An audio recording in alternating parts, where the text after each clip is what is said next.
To review the zones of the adrenal gland and what hormones they secrete, we can look at this nice chart. We do want to know what the hormone name is. We want to know where it is produced and kind of the basic functions that it does. I don't need you to know super detail about it. Just kind of try to remember one really key thing about it. So remember, the medulla is our central portion of the adrenal gland, and the medulla is responsible for epinephrine and norepinephrine. And both of these are going to act very similar to one another.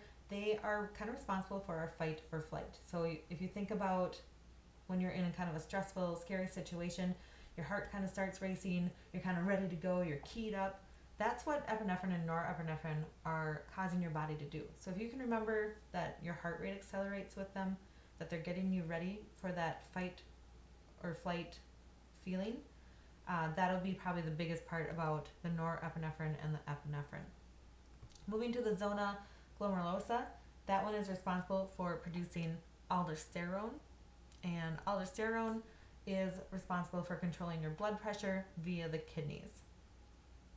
So if you can think of a good way to kind of match up the glomerulosa with aldosterone and kidneys, knowing that that kind of affects your heart rate.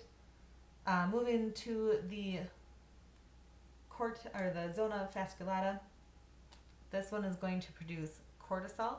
Cortisol is a very big job in our body. So if you can remember maybe that the zona fasciculata is our thickest component of the cortex, therefore it has the thickest or biggest job producing hormone, which is cortisol.